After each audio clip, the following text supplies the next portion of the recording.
Morbius is the latest Sony comic book movie to take the big screen. He is a relatively little-known Spider-Man villain, being played by Jared Leto for the live-action adaptation.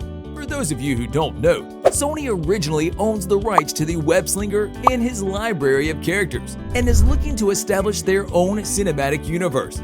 Judging from the success of both Spider-Man and Venom, Morbius should be a big hit with the audiences as well. However, will the living vampire take the cinemas by storm as its predecessors did? We don't think so. Morbius is not a popular Marvel character.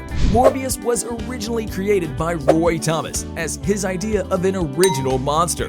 Growing up, he was fascinated by monster movies and wanted Spider-Man to have a rogue that drew on those inspirations. Of course, during his first appearance, the character didn't have any notable origin story. Instead, he just fought it out with both Spider-Man and the Lizard in a tale that involved the two teaming up against him. He wasn't immediately a popular character, but the writer saw potential in him. Though he was benched for a while, Morbius would make an appearance again, this time with an origin story. Resulting from a desperate experiment gone wrong, Morbius becomes the living vampire. However, he is not a bad just for the sake of it villain. He regrets his actions that ended up hurting the people he loves. Ultimately, Morbius doesn't have much control over his actions. This established him as a more relatable villain than most, so the fans took a liking to him. However, he owed a large part of his success to the fact that his reappearance featured other lovable heroes as well, including the X-Men, Spider-Man, and the Fantastic Four. Thereafter, Marvel didn't really know what to do with his character, and so Morbius disappeared into obscurity. Before the trailer dropped, a large majority of Marvel fans didn't know who or what Morbius was. Suffice it to say, not many are looking forward to when this character hits the big screen. Jared Leto has been a hit or miss.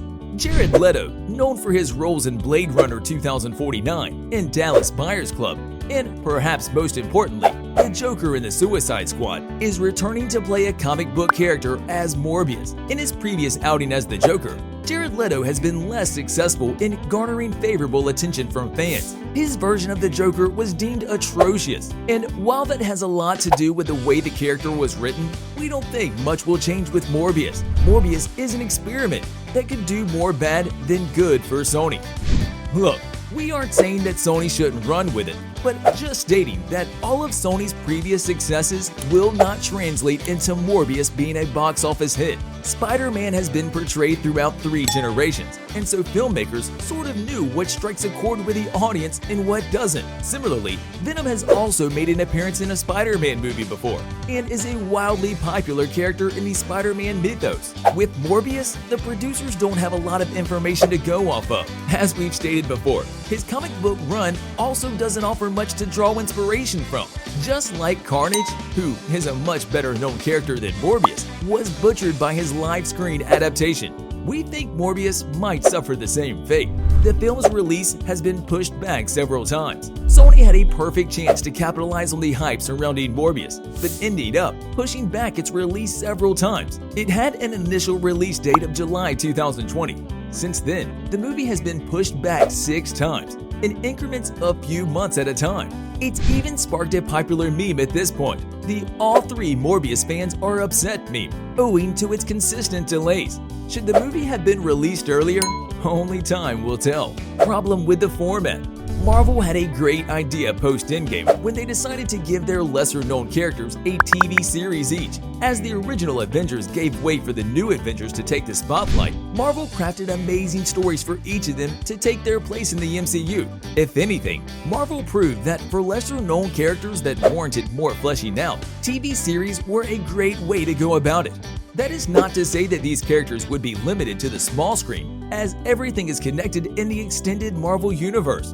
For Sony to establish a cinematic universe as convincing and coherent as Marvel, this would have been a $1 million idea. They could have let more popular characters like Venom and the Amazing Spider-Man take the big stage, as smaller characters like Morbius could have been given a whole TV series. This could have given the writers more space to work with the characters' origins and how they figure into Sony's cinematic universe, while giving ample time for the fans to get acclimated with the character. As Sony looks for its gallery of rogues to debut on the big screen, it might end up going horribly wrong for them. big shoes to fill, or a little-known rogue to take the big screen right after No Way Home seems like a big risk. Talk about big shoes to fill.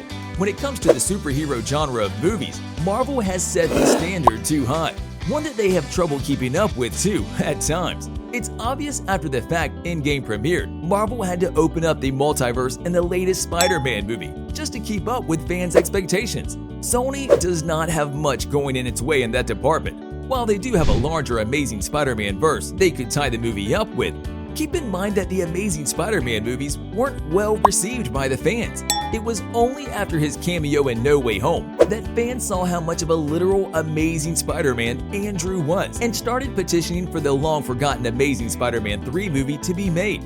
Will Morbius stand up to the colossal expectations of comic book fans? We think it is near impossible. There it is, a rundown of the reasons we think Morbius will flop. Do you disagree? Let us know your side of the argument in the comments.